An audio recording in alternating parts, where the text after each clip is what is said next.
Hello, मैं हूं हरप्रीत। आज हम बात करेंगे इंटेलेक्चुअल डिसेबिलिटी और ऑटिज़म को लेकर कुछ कन्फ्यूजन्स रहती हैं उसके बारे में। डायग्नोसिस इसलिए ज़रूरी है ताकि हमें पता चल सके और हम उसका सही से बच्चे का ट्रीटमेंट करवा सकें।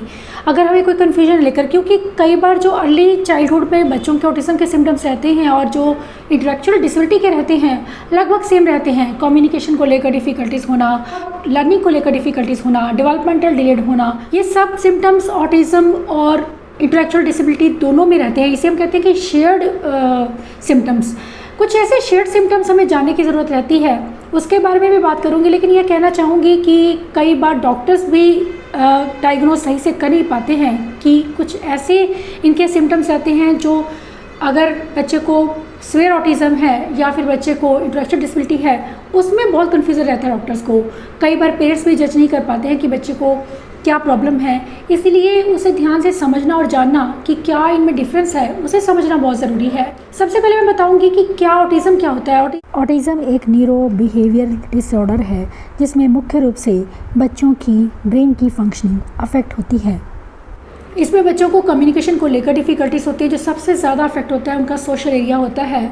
बाकी चीज़ें लर्निंग भी इफेक्ट होती हैं। ऐसे ही उनका कम्युनिकेशन और social skills, life skills, self care skills या और कई डिफ़िकल्टीज उनको आती हैं। लेकिन जो इंटेलेक्चुअल डिसेबिलिटी रहती है उसमें जो मेन एरिया बच्चों का अफेक्ट होता है वो होता है उनकी लर्निंग, उनकी कॉग्निटिव एबिलिटी, उनका कम्युनिकेशन, उनका सोशल सेम रहता है। लेकिन कुछ एक मामलों में ऑटिज़म इंटेलेक्चुअल डिसेबिलिटी से अलग रहता है। लेकिन अब मैं पहले शेयर करूंगी आपसे कुछ ऐसी बातें जो दोनों में रहती हैं। दोनों में ही ये सिम्टम्स देखने को मिल सकते हैं, दोनों ही बच्चों में, चाहे बच्चे को इंटेलेक्चुअल डिसेबिलिटी है या फिर ऑटिज़म है, आप उन बच्चों में दोनों ही सिम्टम्स देखेंगे। सबसे पहला सिम्टम रहता है कम्युनिकेशन का डिलेड होना या डेवलपमेंटल का कोई डिलेड होना, कोई माइलस्टोन डिलेड होना। ऑटिज़म में भी हो सकता है और इंटेलेक्चुअल डिसेबिलिटी अगर बच्चे को है उसमें भी हो सकता है। इसके साथ ही कुछ ऐसे सेंसरी इश्यूज़ होना जो कि ऑटिज़म में भी बच्चों को रहते हैं और जिन बच्चों को इंटेलेक्चुअल डिसेबिलिटी रहती है उनको भी होते हैं। या फिर कोई ऐसी स्टिमिंग बिहेवियर्स जिसे हम हैंड फ्लैपिंग कहते हैं या रॉकिंग कहते हैं, ये जो सिम्टम्स हैं ये इंटेलेक्चुअल डिसेबिलिटी जिन बच्चों को होती है उनमें भी देखने को मिलते हैं। इसके अलावा लर्निंग को लेकर डिफ़िकल्टीज़ होना, ये प्रॉब्लम भी रहती है। या फिर बच्चों को अटेंशन के इश्यूज़ होना, ये भी दोनों ही तरह की जो डिसऑर्डर हैं उनमें रहती हैं। चाहे मैं इंटेलेक्चुअल डिसेबिलिटी की बात करूँ या ऑटिज़म की बात करूँ, दोनों में ही कई बार लाइफ केयर स्किल्स को लेकर डिफ़िकल्टीज रहती है कि बच्चे अपनी केयर नहीं कर पाते हैं। सेल्फ केयर के लिए उन्हें सपोर्ट की ज़रूरत पड़ती है। वर्बल इंस्ट्रक्शन को सुनना, मानना और उसे फॉलो करना दोनों के लिए मुश्किल हो सकता है। स्पीच और वोकेबलरी लिमिटेड रहती है, क्योंकि जब हम अर्ली ईयर्स की बात करते हैं कि वो टाइम पीरियड होता है जो बहुत कॉम्प्लिकेटेड होता है और इस टाइम पर बच्चे का डायग्नोसिस करवाना काफ़ी मुश्किल हो जाता है। कई बार डॉक्टर्स के लिए भी मुश्किल होता है। सिम्टम्स अगेन कुछ ऐसे होते हैं, ज़्यादा या कम हो सकते हैं। सेम है कि इंटेलेक्चुअल डिसेबिलिटी में भी माइल्ड टू सीवियर केस देखने को मिलते हैं, इसी तरह से ऑटिज़म में भी माइल्ड टू सीवियर केसेस हो सकते हैं। मैं बात करूं इन दोनों के बीच के डिफरेंस की, जिसे समझना और जानना बहुत ज़रूरी है, क्योंकि जब तक हम बच्चे का सही से प्रॉब्लम नहीं जानते हैं हम उसे सही से ट्रीट नहीं कर पाते हैं। हमारे एक्सपेक्टेशन ज़्यादा रहती हैं कई बार बच्चों को लेकर, क्योंकि अगर बच्चे को इंटेलेक्चुअल डिसेबिलिटी है तो उसे सीखने में, हर चीज़ को सीखने में वक्त लगेगा। पर उसकी कुछ ऐसी डिफ़िकल्टीज़ हैं जिनके बारे में हम जानते नहीं हैं। इसीलिए इस डिफरेंस को जानना भी बहुत ज़रूरी है ताकि हम बच्चे के साथ जस्टिस कर पाएँ। उसे ना तो ओवर एस्टिमेट करें ना ही अंडर एस्टिमेट करें। उसे समझना और उसके लेवल के हिसाब से ही उसके साथ काम करना बहुत ज़रूरी है। सबसे पहले मैं बात करूँगी कॉग्निशन की। ऑटिज़म में कॉग्निशन को लेकर इश्यूज़ नहीं होते हैं। बच्चों का IQ अगर नॉर्मल 100 है तो 100 से कई बार अबव भी हो सकता है, जिसे हम कहते हैं हाई होना IQ का या एवरेज होना IQ का। लेकिन इंटेलेक्चुअल डिसेबिलिटी में IQ हमेशा कम ही रहता है। अगर नॉर्मली 100 है तो बच्चे का IQ 50 to 75 तक हो सकता है, इससे ज़्यादा नहीं होता, क्योंकि उनकी कुछ अपनी लिमिटेशंस हैं। कॉग्निशन को लेकर भी उनकी कुछ ऐसी लिमिटेशंस रहती हैं, इसलिए हम इसे डिसेबिलिटी कहते हैं। ताकि क्योंकि हम जानते हैं क्योंकि ऑटिज़म जो है उसे हम डिसऑर्डर का नाम देते हैं, ब्रेन फंक्शनिंग डिसऑर्डर है, न्यूरो बिहेवियरल डिसऑर्डर जिसे हम कहते हैं। लेकिन इंटेलेक्चुअल डिसेबिलिटी को हम डिसेबिलिटी मानते हैं क्योंकि कॉग्निशन इसमें जो मेन एरिया इम्पैक्ट होता है, ऑटिज़म में वो हर बार नहीं होता। एक बच्चा जिससे इंटेलेक्चुअल डिसेबिलिटी है वो अपने पीयर ग्रुप से हमेशा पीछे रहेगा, कोई भी स्किल उसे सीखने में वक्त लगेगा और स्लो रहेगा, वो बाकी बच्चों से पीछे रहेगा। लेकिन अगर एक बच्चे को ऑटिज़म है तो हो सकता है उसका एकेडमिक लेवल बाकी बच्चों के मुकाबले में ही हो, बराबर हो या उनसे ज़्यादा भी वो शार्प हो सकते हैं, क्योंकि उनका IQ कई बार औसत से ज़्यादा रहता है। लैंग्वेज स्टार्टिंग में स्पीच उनकी लिमिटेड रहती है, चाहे इंटेलेक्चुअल डिसेबिलिटी है बच्चे को या फिर ऑटिज़म है। लेकिन आगे चलकर ऑटिज़म में स्पीच को लेकर बच्चों की डिफ़िकल्टीज ज़्यादा हो जाती हैं। लेकिन जिन बच्चों को इंटेलेक्चुअल डिसेबिलिटी रहती है उन्हें स्पीच को लेकर इश्यूज इतने नहीं होते हैं, वो बोल पाते हैं। हाँ, उनकी स्पीच इतनी इंटेलिजिबल नहीं होती है, लेकिन ऑटिज़म में सोशल डिफ़िकल्टीज बच्चों को इतनी ज़्यादा रहती हैं कि वो स्पीच को यूज़ नहीं कर पाते हैं, सही से बोल नहीं पाते हैं और कई बार नॉन वर्बल रहते हैं। ऑटिज़म इंटेलेक्चुअल डिसेबिलिटी से इसलिए भी इसे हम अलग मानते हैं क्योंकि ऑटिज़म में बच्चों का स्किल डेवलपमेंट अनइवन रहता है, ग्राफ कि कोई स्किल ऊपर है कोई नीचे है। मैंने हमेशा ये चीज़ बताई है कि ग्रॉस मोटर बच्चे के अच्छे हो सकती हैं लेकिन उसको फाइन मोटर में डिफ़िकल्टी हो सकती है, या फिर विजुअल में उसको सही है, ऑडिटरी में उसको इश्यूज हो सकते हैं। ऐसे कुछ अनइवन सा ग्राफ रहता है बच्चों का, डेवलपमेंटल ग्राफ जो रहता है।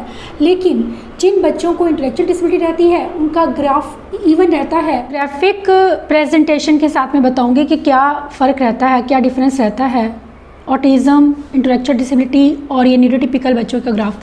जो न्यूरोटिपिकल बच्चों का ग्राफ होता है वो कुछ इस तरह से होता है, डेवलपमेंट बिल्कुल इवन रहती है और एज अप्रोप्रिएट रहती है।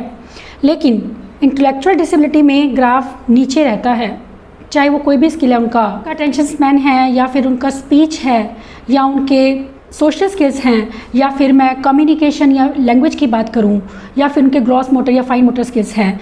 ये सब कंपैरेटिवली न्यूरोटिपिकल बच्चों से उनका ग्राफ नीचे रहता है। लेकिन ऑटिज़म में ग्राफ अनइवन रहता है, कुछ इस तरह से अनइवन स्किल डेवलपमेंट होती है ऑटिज़म में, जिसमें ग्राफ कभी ऊपर कभी नीचे रहता है। अगर सोशल स्किल्स उनके कम हैं, वो इंटेलेक्चुअल डिसेबिलिटी जिन बच्चों को रहती है उनसे कम रहेंगे। इसके अलावा स्पीच और लैंग्वेज, स्पीच को लेकर भी इनको प्रॉब्लम रहती है। स्पीच में भी बच्चों को इश्यूज रहते हैं, वोकैबुलरी कम होना, अंडरस्टैंडिंग, सोशल अंडरस्टैंडिंग का ना होना, सोशल स्किल्स का ना होना, उनके कम्युनिकेशन उनकी स्पीच को अफेक्ट करता है, जिसका असर उनकी स्पीच पर पड़ता है। लेकिन एक एरिया जो ऐसा है वो ऐसा रहता है जो उनका न्यूरोटिपिकल बच्चों से भी कई बार अबव रहता है, वो है उनका कॉग्निशन, उनका IQ लेवल। इस वजह से उनके कई एकेडमिक स्किल्स बाकी बच्चों की तरह रहते हैं, जैसे कि मैथ स्किल्स। इसके अलावा काफ़ी क्रिएटिव भी होते हैं और काफ़ी टैलेंटेड भी होते हैं। जो एक और प्रॉब्लम रहती है, एक और चीज़ जो रहती है जो ऑटिज़म को इंटेलेक्चुअल डिसेबिलिटी से अलग करती है, वो है बच्चों में माइंड ब्लाइंडनेस का होना, जिसे हम थ्योरी ऑफ माइंड भी कहते हैं, कि सामने वाले के पर्सपेक्टिव से सोचना कि सामने वाले के माइंड में क्या चल रहा है, उसके माइंड को रीड कर पाना। ये एक प्रॉब्लम ऑटिज़म में रहती है, जो कि इंटेलेक्चुअल डिसेबिलिटी जिन बच्चों को होती है उन्हें ऐसा कोई प्रॉब्लम नहीं होती है।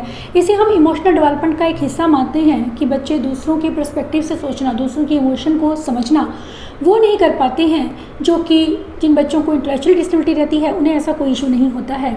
इमोशन की वजह से सोशली वो अवेयर रहते हैं, कंपैरेटिवली वो कंफर्टेबल रहते हैं। ये तो थी डिफरेंस क्या है और क्या सिमिलरिटीज रहती हैं या किस कारण, कौन से कारण हैं जो उन्हें अलग करते हैं दोनों को। समझना ज़रूरी इसलिए है ताकि हम बच्चों के साथ में सही ट्रीटमेंट उसका करवा सकें। अगर बच्चे को इंटेलेक्चुअल डिसेबिलिटी है तो हम इस हिसाब से ही काम करें और उसे स्पेशल एजुकेशन दिलवाएं। लेकिन अगर बच्चे को ऑटिज़म है तो हमें उसके साथ उस हिसाब से ही ट्रीटमेंट देने की ज़रूरत है। यहाँ मैं एक बात कहना ज़रूरी समझूंगी कि आज से 10 से 15 साल पहले ऑटिज़म को इंटेलेक्चुअल डिसेबिलिटी ही माना जाता था, क्योंकि लोगों में इतनी अवेयरनेस नहीं थी ऑटिज़म को लेकर, ना ही ऑटिज़म के बारे में लोग जानते थे, जिस वजह से ऑटिज़म को इंटेलेक्चुअल डिसेबिलिटी ही माना जाता था। बच्चों को अगर प्रॉपर हम इंटरवेंशन देते हैं तो उससे बच्चों की लर्निंग को इम्प्रूव किया जा सकता है, उनके मेंटल लेवल को, उनकी कॉग्निटिव एबिलिटीज़ को यूज़ किया जा सकता है,